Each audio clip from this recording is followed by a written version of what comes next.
Hello, and welcome to what I hope to be a video series AAR on my game with Admiral Dabman and War in the Pacific Admirals Edition. I'm the Japanese, and Dabman will play the Allies. So our initial setup, the videos to start with, will be to explain the Japanese pre-war and turn one planning. So it's going to be a play-by-email game. We want Fog of War on, advanced weather effects, allied damage control, player-defined upgrades. It's not historical first turn. I'm going to give orders, and Dabman will be allowed to give orders. We want December 7th surprise. He doesn't get as good torpedoes because he would just be too devastating to submarines early on if they had their good torpedoes. And historically, they had bad torpedoes. In fact, pre-war Allied torpedoes were mostly designed, for the U.S. Navy, to explode underneath the target. They weren't supposed to actually make contact. They would go off in proximity. That didn't work, so the submarine commanders went to contact fuses. The problem there was that the better shot you were, the more direct you made contact with the target, the contact detonator would fail. But glancing blows would detonate. So what happened was the Navy was firing its best shots because they were hitting head on and the torpedoes were duds, while their inferior shots were scoring hits. So the Navy was not listening to their good commanders, so it took them a long time to solve the problem, and that's a historical problem, and the Allies have to deal with it. I'm not going to make him withdraw ships because it's just a pain in the ass to figure out to send a battleship back to India and get another battleship in return. Screw that. I like the extremely variable because it makes you have to do a little bit different planning rather than knowing exactly what you're going to get and when.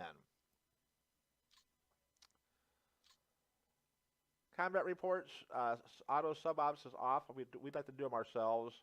And all this is off because you can turn it on when you want to. Each turn is going to be 1 day. I don't want to fight the war a week at a time. I want to fight it a day at a time. And these are just my preferences here. I like to have the hexes turned on and the details turned on. I'm not going to have the music playing because I'm recording my voice, and the music just will drive you crazy after a while. What I usually do is I will open a YouTube channel that has classical music and play Beethoven in the background when I'm doing my turns on my own. So that's scenario selection. We're going to fight Scenario 1, War in the Pacific, the full campaign. I'm going to edit this part out so you won't be able to see what my password is. So here we are, December 7th, 1941. See the little map down here in the corner? That's the strategic map.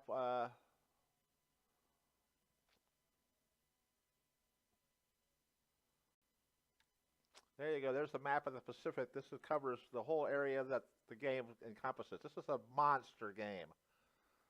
1 day is 1 day. This thing will take 1,000 turns, you know.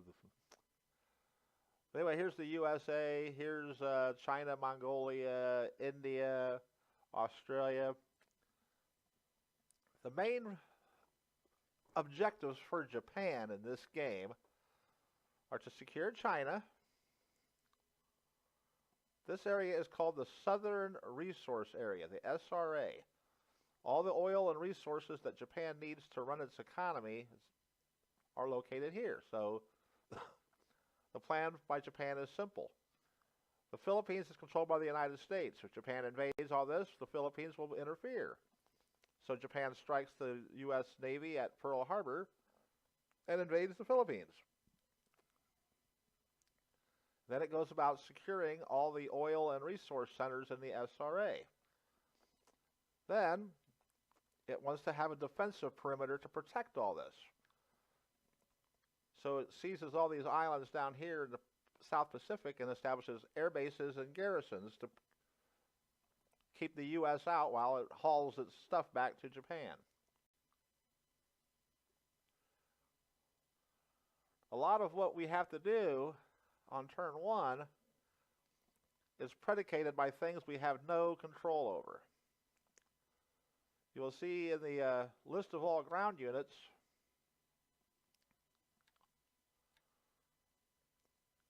these are all the, see this attached to, all these R's are restricted. We, as a Japanese player, cannot move those units out of those areas, so they're basically out of the war until the Russians come in. Or we pay what's called preparations points to buy them, and we can move them out. However, that being said, the Manchukuo garrison must never be below 8,000. Right now it's 11,400, so we have 3,000 points to play with, but it's going to cost, we only have 500 political points, and a division in the Manchukuo garrison, I don't want Navy, I want infantry, AV. AV is assault value. That's how strong a unit is. And we see the 25th Division in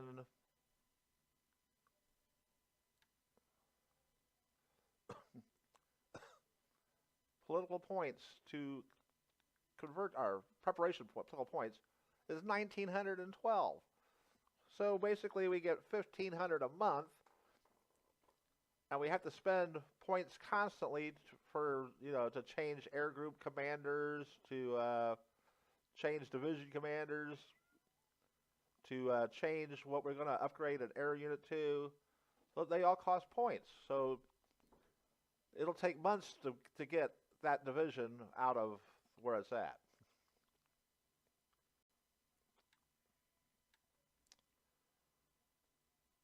Because we're fighting the war over our economy, that's the first thing we're going to look at up here. Here's our industry management screen. We have manpower, heavy industry, light industry, refineries, oil, resources, armament, vehicles, engines for the aircraft themselves, R&D, research and development, Navy shipyard, merchant shipyard, and repair shipyards. We're going to look at our aircraft production right off the bat. This tells us what type of aircraft are actually in production and how many per month. So basically we build one Lily a day and one Ida a day and a Nate every 3 days, almost 2 Zeros a day. That's our #1 combat aircraft, of course. The Oscar 1C is the Army fighter. The Zero is the Navy fighter.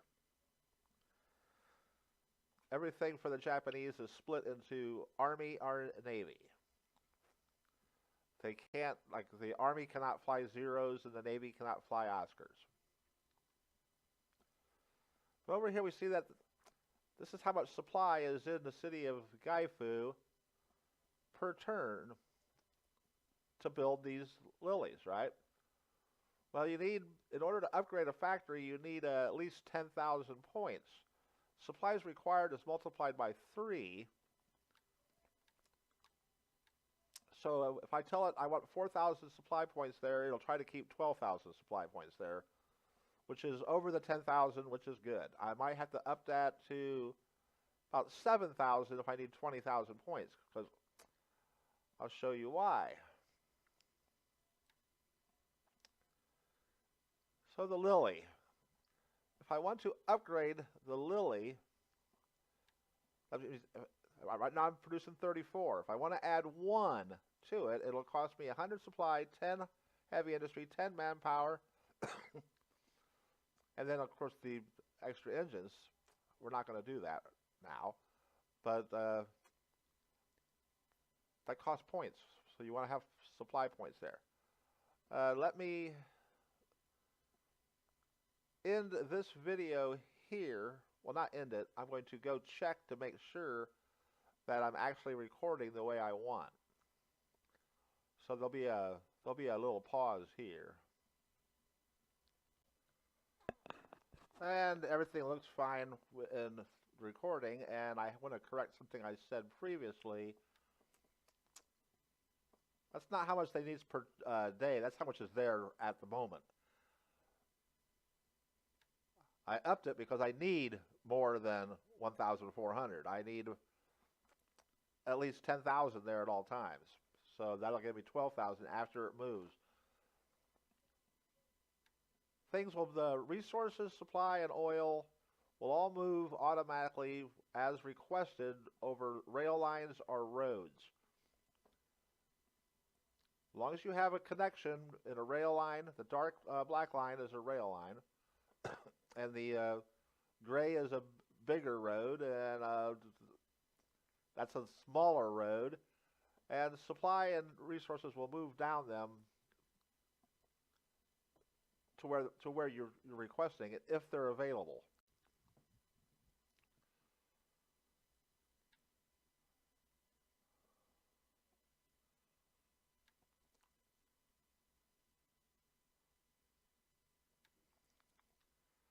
All right, this is where all my supplies are at on turn 1.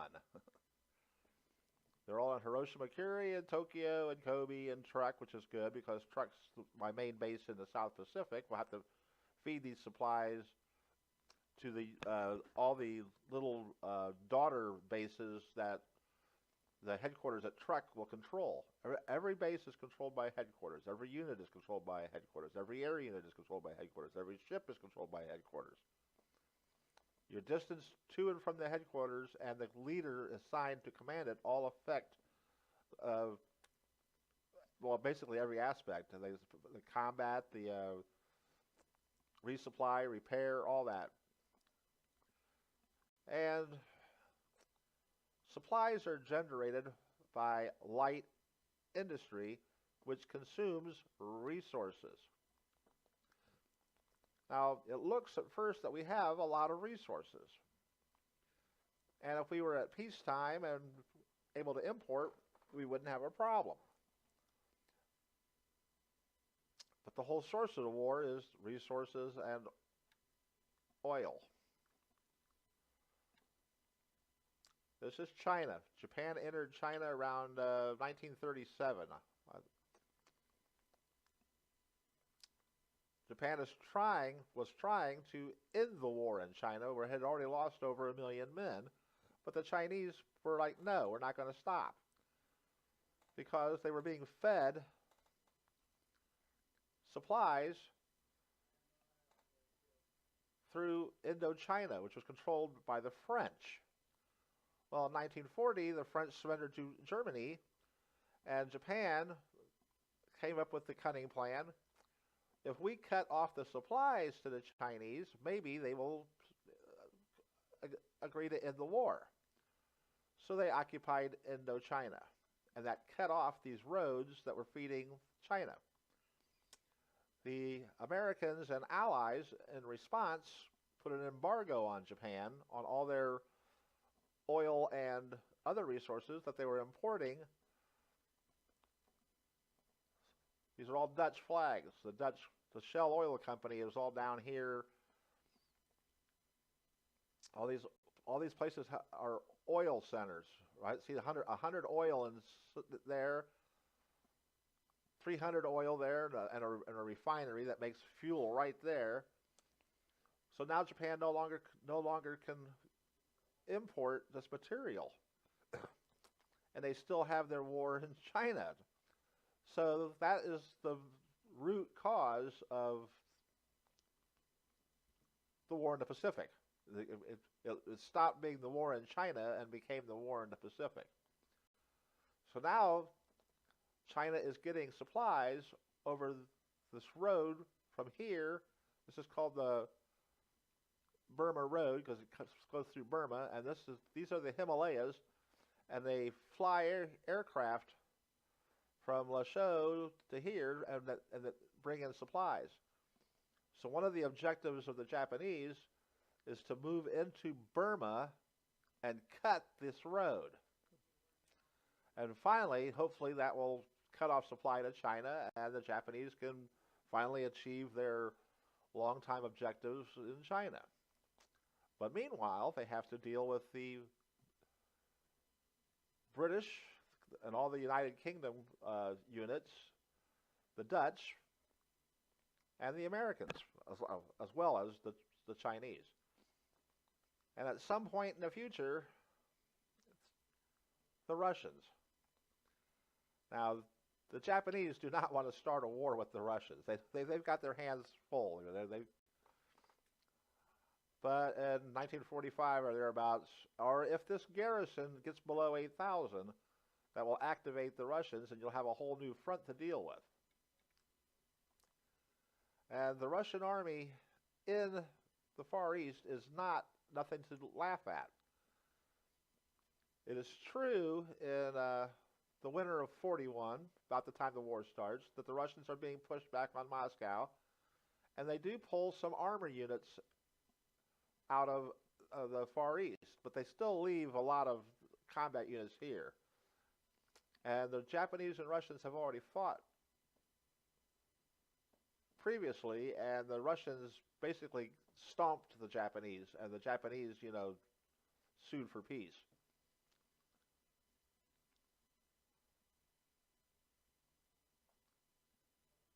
This is a massive, massive effort, and turn one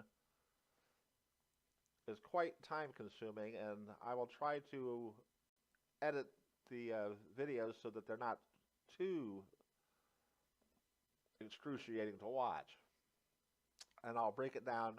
So right now the first thing we're gonna do in this video is just tell our production what supply to set, okay? Because even though it has like lots of supply there now, if I don't set a limit, all this supply will get pulled out of Hiroshima, Korea. Basically, it all congregates at Tokyo. If you do nothing at all, Tokyo will end up with 2 million supply, and everybody else will be empty. So we've already given. Basically, they're all going to get 4,000 points, and that will be moved automatically for us. So we go to Hamatsu, and we tell it 4,000 points. And we can adjust that up. I don't think it's ever going to be adjusted down.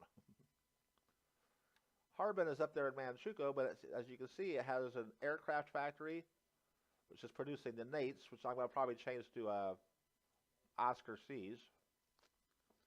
It's got light industry, so it produces supplies, so it's going to need resources. It's got heavy industry, which produces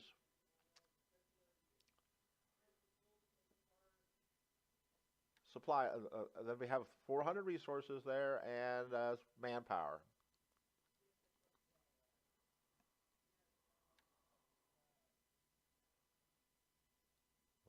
Harbin, 4,000. It produces supply, so that's good. But we just have to make sure it always has. See, it's got resources there, but it has no oil.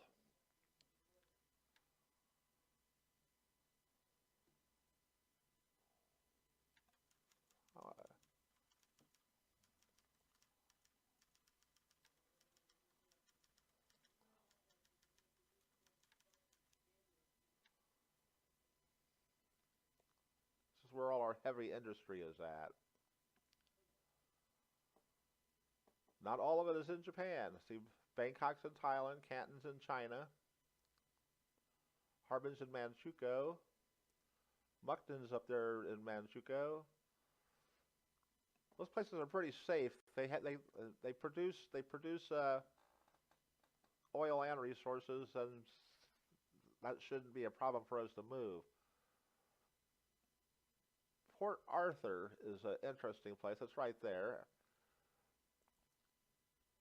It is the place where we will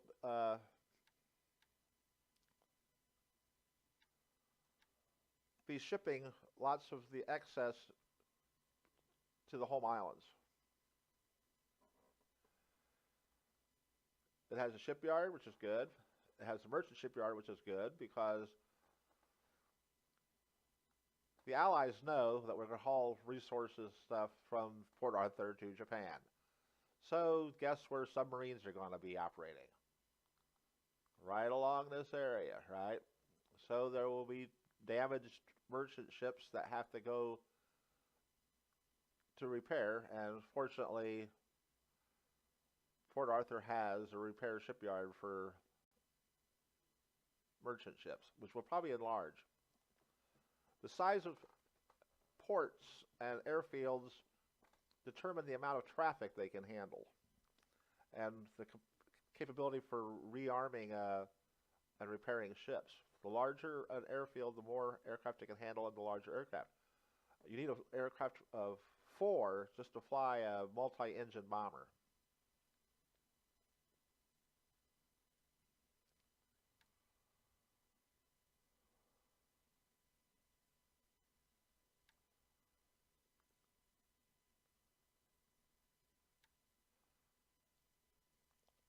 We're going to pay attention to every town, but right now we're just doing the places that produced aircraft.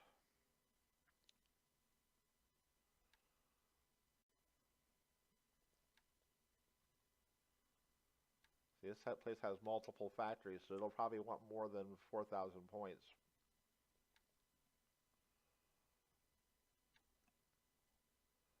I think my main naval shipyard is here. Yes, we're producing aircraft, armaments. There's a big repair yard. A monster merchant shipyard. Naval shipyard. Naval shipyards build ships. Merchant shipyards build ships, and then repair yards, of course, repair them and convert them. 640 light industry, 920 resources, and 10 manpower. So, major place. Nagasaki Sasebo tells you why it was a target for the bomb.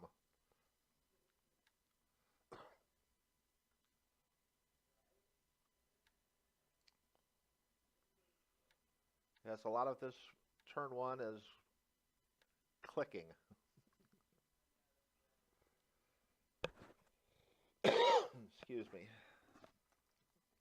I did that one.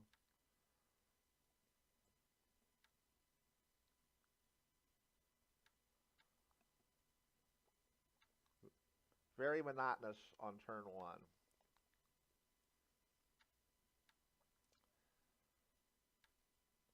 Turn 1, of course, is the longest turn of the war for Japan. It takes, well, you'll see the number of videos that's required in order to just do a turn 1. So manpower doesn't need supply, I don't think. Heavy industry.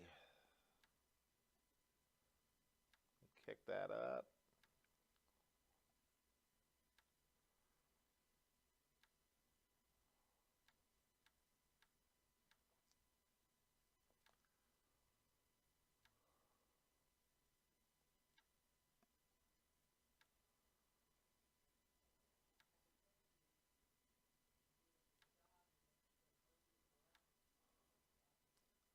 That one might take more because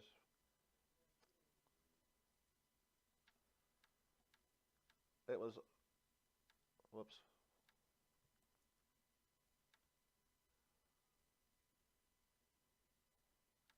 I lose my place with this all the time.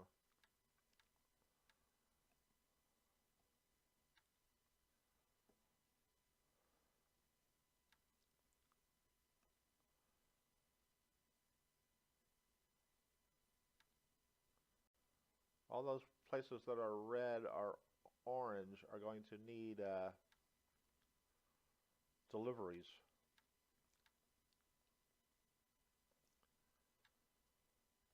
The logistics of this game is the most important part for Japan. If you can't do logistics, your strategy will not work.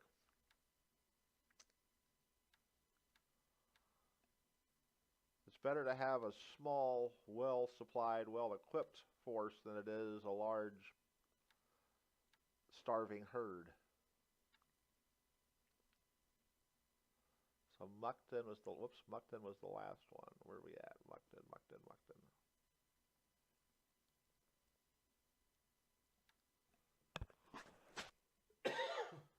See, fuel there is 2,800 and requested, so we're going to have to send them fuel.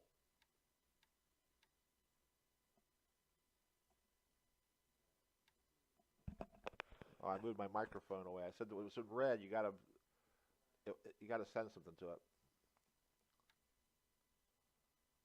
That looks good. We just changed that for the aircraft. This place will be hard to keep. Light industry, so it does build supplies, and hopefully the supplies it builds will be enough to maintain it, because the Chinese are going to want. We want to build Nanking into a major base. All these Chinese units that are not in cities are the issue on our early strategy of the war, is to get all these guys who are not in a city back into a city so that we have at least something that resembles a front. And ultimately, this railroad here, that's the line that we want. Everything south of the railroad is an objective for us. Once we get up here, then we can capture that. This is the port of entry for Chinese supply. The last show coming, this line here. I don't think we actually need to take these places. It'd be good enough if we could capture this place and this place. But that's a lot of work, as you will see. Because the Chinese are quite capable, if you do nothing, of moving forward and taking your bases. This base is in jeopardy. That base is in jeopardy. This whole line here is a problem, but we're not ready to get to China yet. That's going to be a whole video. It's just turn one preparations in China. So where were we here?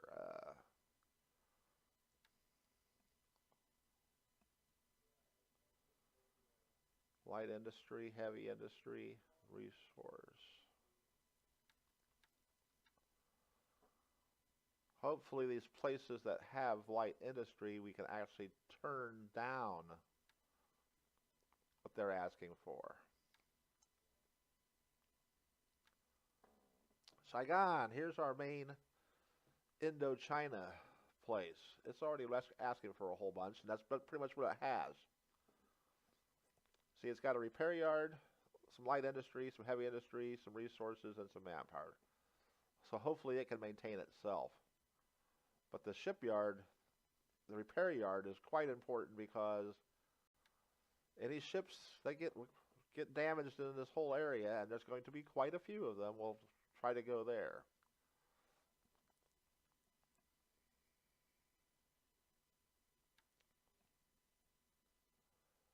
Sapporo, that's way up north.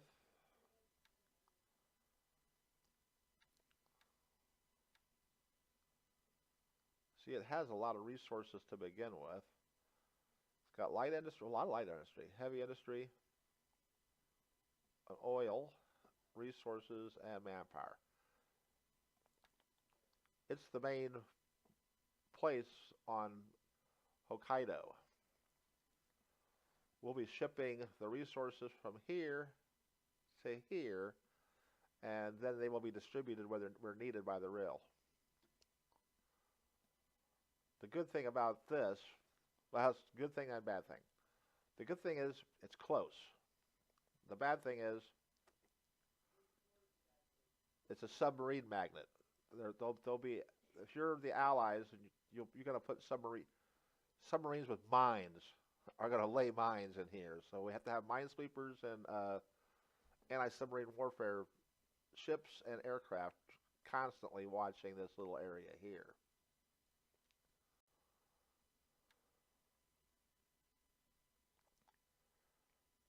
Sendai.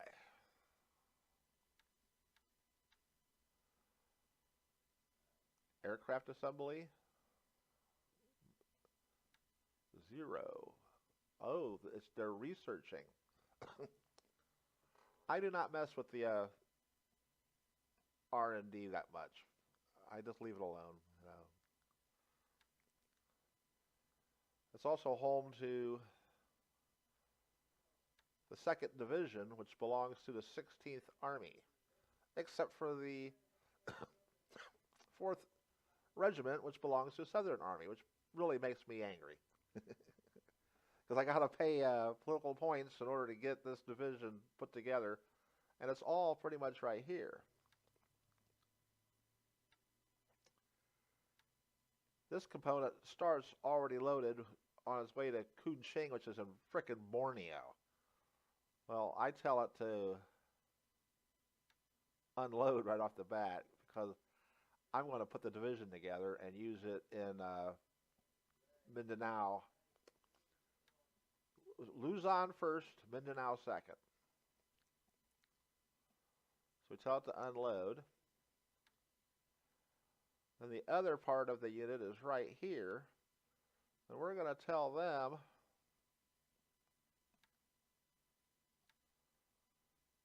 to move. Once they get there and I spend the points, I can reassemble this division. You're not going to Miri. You're going to Manila. See these numbers here? The PPs. There's 2 PPs. 1 PP is political points. That's the cost to move units from headquarters and buy stuff. And the other one is preparations points. The unit is only as effective as it is prepared. So even a strong unit that's at a place where it's not prepared to fight is not as strong as a unit that is. Let's see, 16th Division's ultimate goal is Singapore.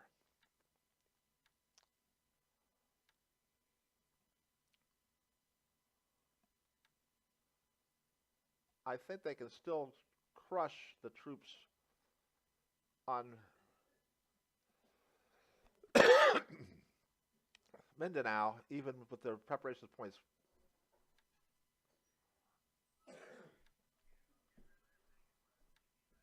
Singapore, Singapore, Singapore. And I screwed up by changing these guys to Manila. I should have changed them to Singapore. I would have been 33% on Singapore, and now I'm going to be 0. But it doesn't matter. They're not going to get there for a real long time.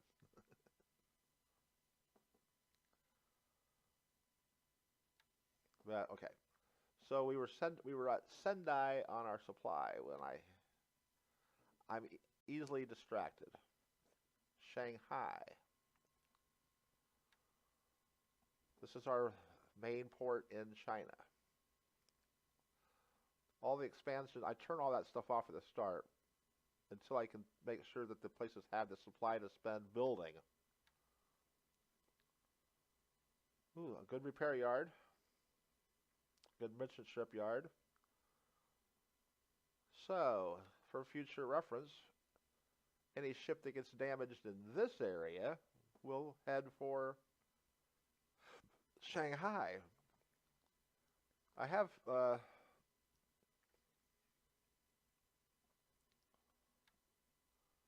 there any repair ships here? I think the only repair ship I have. Nope. I gotta send repair ships, but you don't want to repair in a port within enemy air range because they will bomb you in port.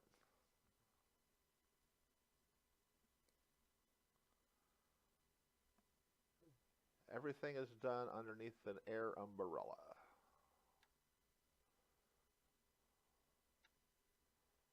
Our early targets are airfields. Did some of that one already.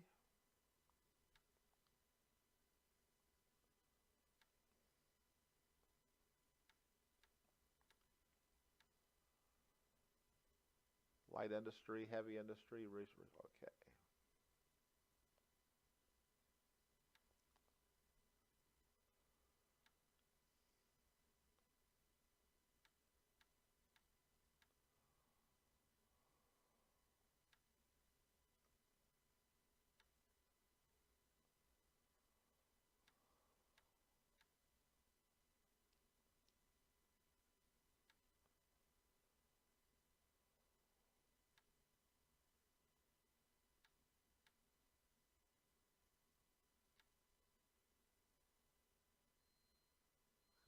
Okay, that takes care of heavy industry.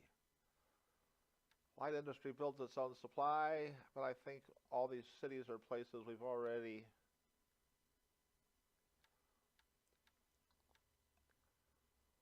I'm oversupplying these places because of expansion and repair, and you need a lot of supply for those things. I don't think I've seen your name before. Nope. And some of these will probably end up turning down.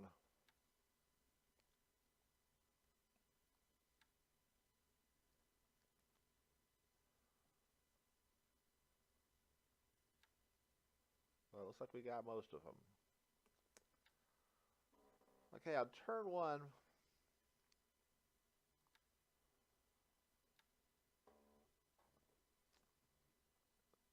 armaments are all build the components of your combat units. Your ground combat units all require armaments, and I'm not going to mess with expanding this at the beginning. I don't know how it would affect the economy to start building stuff before I have a guaranteed supply of resources coming in.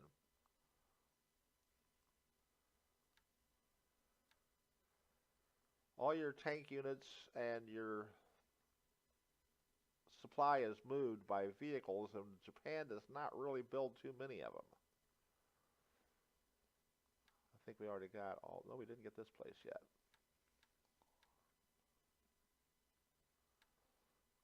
So as you can see, this is one every 15 days. That's not very good. So we're going to want to expand this, but just not yet. We got to see how things are working first.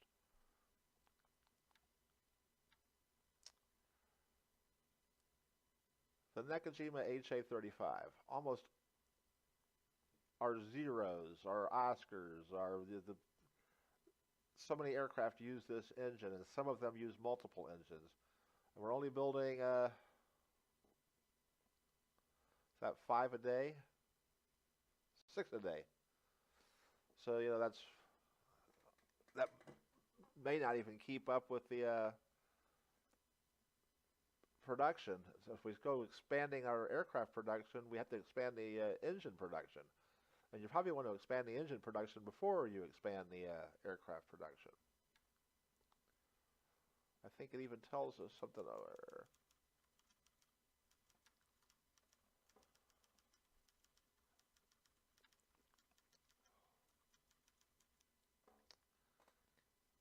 See, we're building 443 engines a month and 375 aircraft a month. The difference, of course, is some of the aircraft use more than one engine. And we only have 166 of them in the pool. Now, I think we can turn off some of these.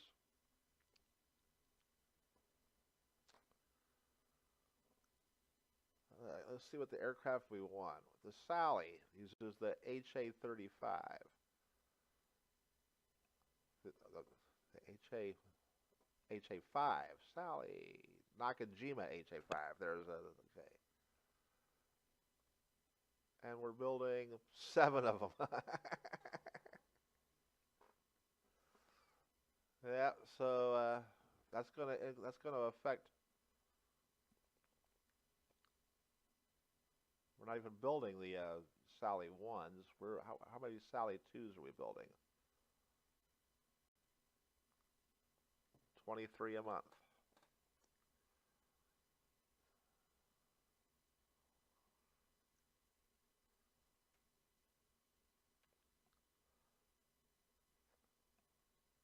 Does the Sally 2 use the same engine? No, it goes to the Mitsubishi HA-32. Mitsubishi HA-32.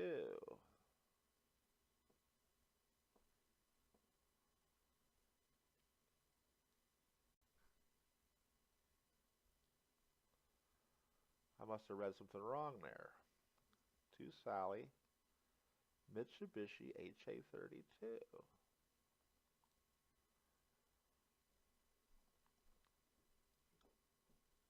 Are we not even building them?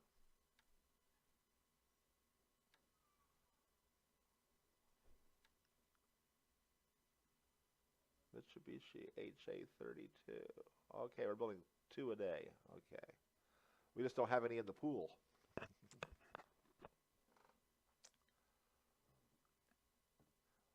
And 27 of the Sally takes 2 engines. 27 is 54, and we're building 60. Okay, so what else is using the Mitsubishi 32 engine? That's the question.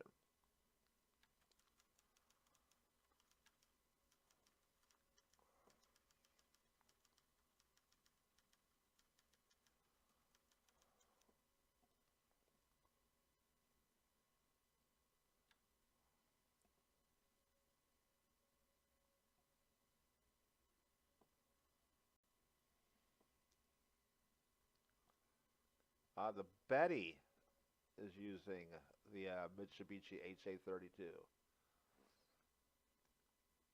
think the Betty is a twin engine, right?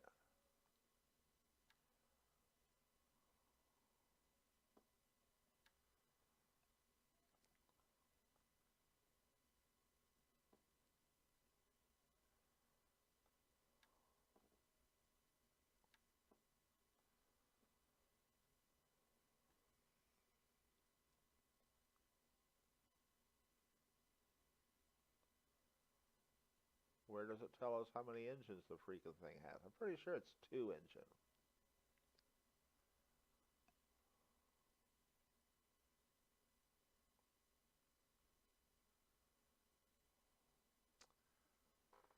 I think that would be something that it would tell us. Maybe it does. I'm just looking in the wrong spot.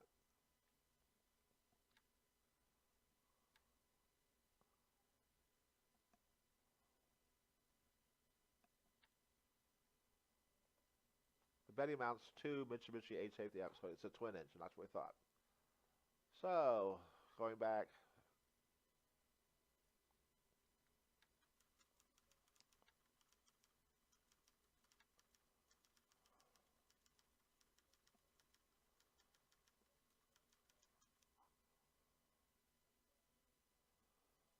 Build 2 a day.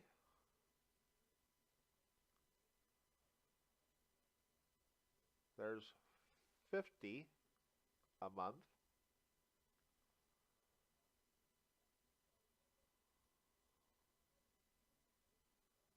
46, 96.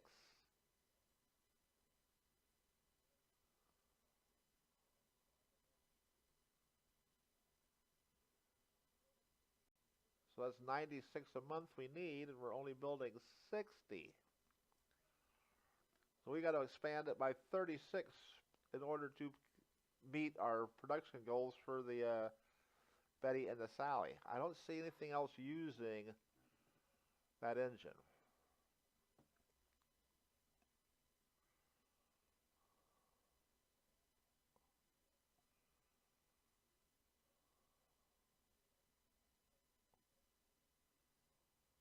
Nope. All right, so basically we need to build 40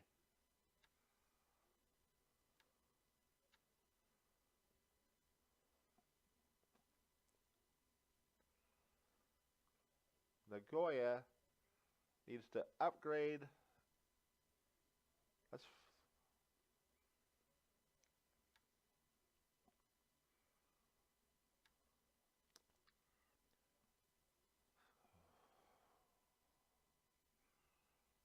you know, 4,000 supply, 400 heavy industry, 400 manpower. Yeah, that's gonna be fun doing that. But that's something we're gonna have to do. If the Betty is our main long-range naval bomber, and the Sally is our main long-range Army bomber. So they are both high priority aircraft. Let's see what else distressing we can find here.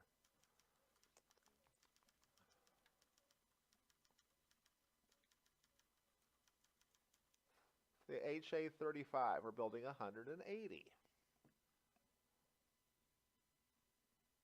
56 zeros.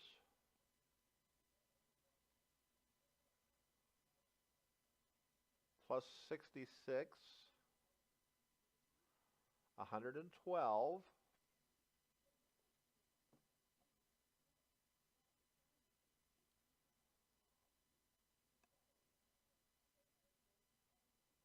$13, $14, $15, $16, $17, $18.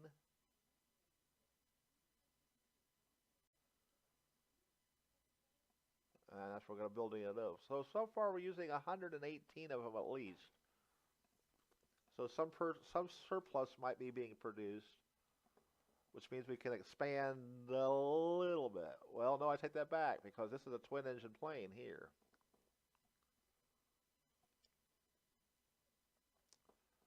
That's 68.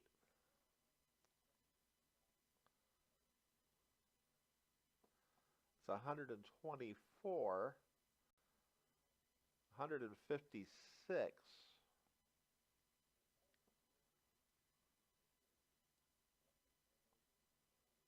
Another twin engine plane, 160, 162.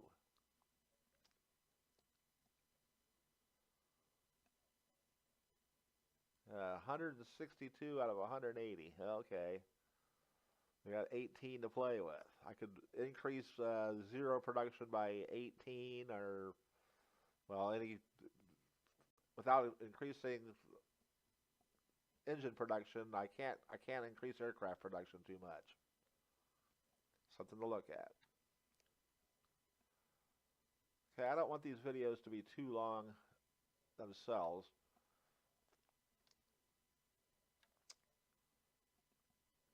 So that's a short production video. Next, we'll look at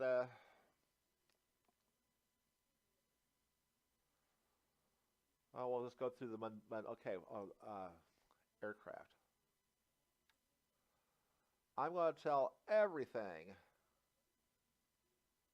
to stand down. We're going to give them missions as we go through. I'd stand the Navy planes down too.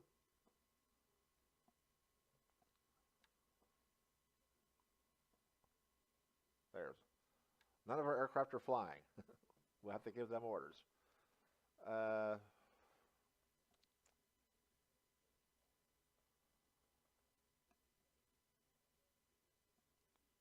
I guess we'll do China next.